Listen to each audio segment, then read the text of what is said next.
Next हमारे पास आ जाते हैं ओलिगोसेकेराइड्स। ओलिगो का मतलब होता है few and saccharides means sugar, यानी कि इसमें कुछ शुगर के यूनिट्स होते हैं। सो इसकी डेफिनेशन क्या हुई डियर स्टूडेंट्स?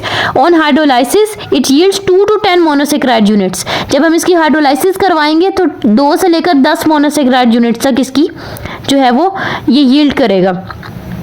जैसे हमने मोनोसेकेराइड्स के अंदर पढ़ा था कि उसमें हमने क्लासिफिकेशन करनी होती है with respect to number of carbon atoms. 3 carbon वाला होगा ट्राइओस, 4 कार्बन वाला होगा टेट्रोस, 5 कार्बन वाला होगा पेंटोस। ये मोनोसेकेराइड्स की बात हो रही है। अब अगर हम इसी चीज़ को ध्यान में रखते हुए ओलिगोसेकेराइड्स की बात करें, इसमें हम क्लासिफिकेशन किस बेस पे करेंगे? नंबर ऑफ मोनोसेकेराइड यूनिट्स की बेस पे। जैसे कि डाइसेकेराइड है, ट्राइसेकेराइड है, टेट्रासेकेराइड है, डिपेंड ऑन कि 2 उसमें शुगर यूनिट्स हैं, 3 शुगर यूनिट्स हैं या 4 शुगर यूनिट्स हैं। अब देखें, जैसे आपने देखा होगा ट्रेन के अंदर डिफरेंट पोर्शंस को आपस में कनेक्ट किया जाता है, इसी तरह से तो वो पूरी ट्रेन बनती है ना। तो यहाँ पर क्या होता है, मोनोसेकेराइड्स को आपस में लिंक करके ओलिगोसेकेराइड्स बनाए जाते हैं। मोनोसेकेराइड्स को आपस में कैसे लिंक किया जाता है? जैसे ट्रेन में डिफरेंट पोर्शंस के दरमियान एक कनेक्टिंग लिंक होता है जिससे उनको आपस में उन पोर्शंस को जोड़ा जाता है। बिल्कुल इसी तरह से ओलिगोसेकेराइड्स में मोनोसेकेराइड्स के दरमियान में भी एक लिंक होता है and that is the covalent bond. Covalent bond between 2 monosaccharide units is glycosidic bond। Glyco जहाँ पे भी आ जाएगा उसका मतलब कार्बोहाइड्रेट होगा, ग्लाइकोसिडिक बॉन्ड होगा। ग्लाइकोसिडिक बॉन्ड बेसिकली कार्बन का ऑक्सीजन के साथ बॉन्ड होता है। अब कुछ प्रॉपर्टीज देखते हैं इसकी। ये लेस स्वीट इन टेस्ट होता है। मैंने आपको पहले डिस्कस बताया था बच्चों कि जो मोनोसेकेराइड्स हैं वो सबसे ज़्यादा स्वीट होते हैं इन टेस्ट। सो ये लेस स्वीट इन टेस्ट होते हैं और ये पानी में कम सॉलेबल होते हैं और ये इनको हम हाइड्रोलाइज कर सकते हैं क्योंकि इसमें कुछ यूनिट्स होते हैं मोनोसेकेराइड्स के, तो ये हाइड्रोलाइज होकर फर्दर फिर यूनिट्स देते हैं। अब कुछ इंपॉर्टेंट डाइसेकेराइड्स की एग्जांपल देखें जो कि फिजियोलॉजिकली यानी फंक्शन के हिसाब से बहुत ज़्यादा इंपॉर्टेंट है। उसमें हमारे पास आ जाते हैं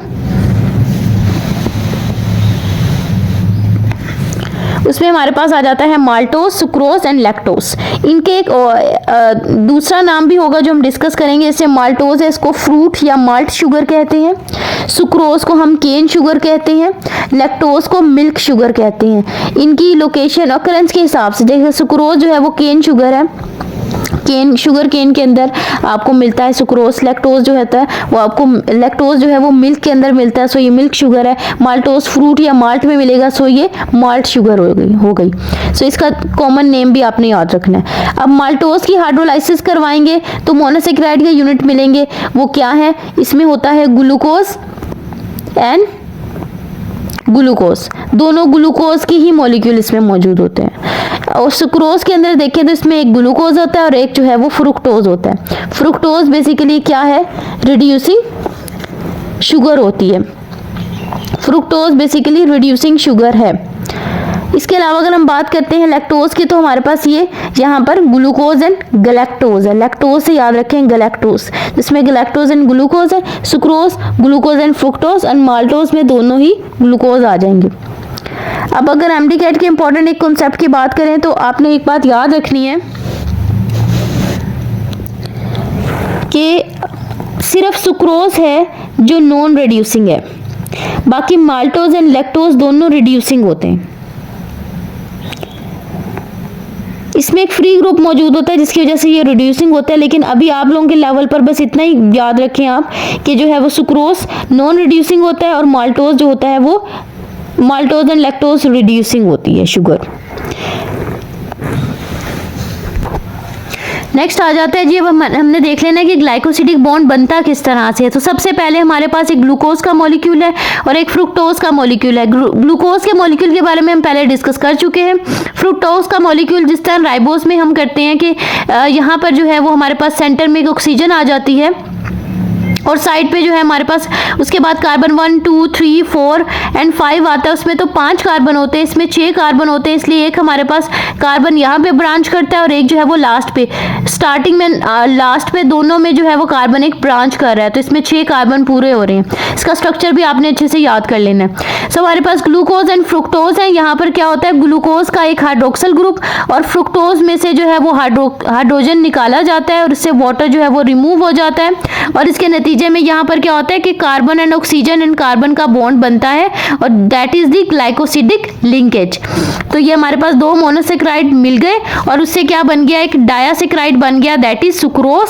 और इसका फॉर्मूला आपने याद रखने हैं C12H22O11, C12H22O11, C12H22O11, अच्छे तरीके से याद कर लें। तो ये इसका मॉलिक्यूलर फॉर्मूला है। इसको हम कहते हैं 1,2 ग्लाइकोसिडिक बॉन्ड। ग्लाइकोसिडिक बॉन्ड तो ठीक है, समझ आ गया कि कार्बन एंड ऑक्सीजन का बॉन्ड है। अब ये 1,2 क्यों आया हुआ है यहाँ पे, क्योंकि यहाँ पर ग्लूकोज एंड फ्रुक्टोज का हम देख रहे हैं। ग्लूकोज का कार्बन नंबर 1 है और फ्रुक्टोज का कार्बन नंबर 2 है। फ्रुक्टोज में कार्बन यहाँ से स्टार्ट हो रहा है 1 2 3 4 5 6 इस तरह से, ठीक है। तो यहाँ पर हमारे पास फ्रुक्टोज का कार्बन नंबर 2 है एंड ग्लूकोज का 1 है, इसलिए हमने इसको कह दिया 1,2 ग्लाइकोसिडिक बॉन्ड। तो इस तरह से हमारे पास क्या हुआ कि ग्लूकोज एंड फ्रुक्टोज मिल गए और वाटर का मॉलिक्यूल रिलीज हुआ, as a result glycosidic linkage बना और हमारे पास सुक्रोज का एक मॉलिक्यूल बन गया, that is a disaccharide. That is all about oligosaccharides. Next हम बात करते हैं पॉलीसेक्राइड्स की। नेक्स्ट है हमारे पास पॉलीसेक्राइड्स। पॉलीसेक्राइड्स में word poly means many and saccharides means sugars. Oligosaccharides में क्या था, फ्यू शुगर के यूनिट से, कुछ शुगर के यूनिट से, that was ranged from 2 to 10। लेकिन पॉलीसेक्राइड्स में बहुत सारे शुगर के यूनिट्स मौजूद हो सकते हैं। ये बहुत कॉम्प्लेक्स होता है और बहुत एबंडेंट कार्बोहाइड्रेट नेचर में, बहुत ज़्यादा ये ऐसा कार्बोहाइड्रेट है जो एबंडेंटली हमारी नेचर में पाया जाता है और ये बड़ा कॉम्प्लेक्स होता है। जाहिर है बहुत बड़ा मॉलिक्यूल होता है, बहुत ज़्यादा इसमें सब यूनिट्स होते हैं, तो ये कॉम्प्लेक्स होता है। On hydrolysis it gives many monosaccharide units. जैसे कि नाम से भी जाहिर है पॉली मीन्स मैनी, तो इसमें बहुत सारे मोनोसेक्राइड यूनिट्स ये यील्ड करता है जब इसकी हाइड्रोलाइसिस होती है। और ये मोनोसेक्राइड के यूनिट्स आपस में glycosidic bond, carbon oxygen bond से लिंक्ड होते हैं। तो पॉलीसेक्राइड्स बड़े कॉम्प्लेक्स किस्म के मॉलिक्यूल्स होते हैं। जाहिर है ये बहुत बड़े बड़े मॉलिक्यूल्स होते हैं, बहुत ज़्यादा इसमें यूनिट्स होते हैं मोनोसेक्राइड्स के, तो ये बड़े कॉम्प्लेक्स जो हैं वो मॉलिक्यूल्स होते हैं, कॉम्प्लेक्स मैक्रो मॉलिक्यूल्स होते हैं। फिर ये बहुत ज़्यादा अबंडेंटली हमारी नेचर में पाए जाते हैं, यूजुअली ब्रांच्ड होते हैं, आमतौर पे इनमें ब्रांचिंग स्ट्रक्चर पाया जाता है। ये बिल्कुल टेस्टलेस होते हैं। मोनोसेक्राइड्स में हमने देखा था कि बहुत ज़्यादा वो स्वीट इन नेचर थे, ओलिगोसेक्राइड्स थोड़े कम स्वीट इन नेचर थे, लेकिन पॉलीसेक्राइड्स बिल्कुल टेस्टलेस होते हैं। Contain several monosaccharide units can be hydrolysed. इसको हम हाइड्रोलाइज कर सकते हैं और इससे बहुत ज़्यादा सारे यूनिट्स मोनोसेक्राइड के ऑब्टेन हो सकते हैं। इनका हाई मोलेकुलर वेट होता है, ज़ाहिर है बहुत ज़्यादा सारे यूनिट्स होते हैं तो इनका मोलेकुलर वेट भी बहुत ज़्यादा होता है।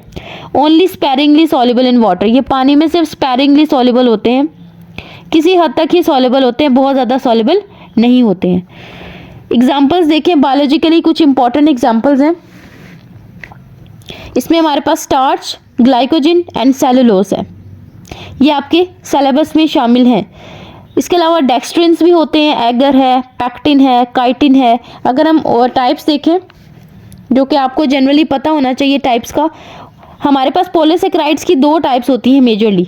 एक होता है होमोपॉलीसेक्राइड और एक होता है हेट्रोपॉलीसेक्राइड्स। होमो का मतलब होता है सेम एंड हेट्रो का मतलब होता है डिफरेंट।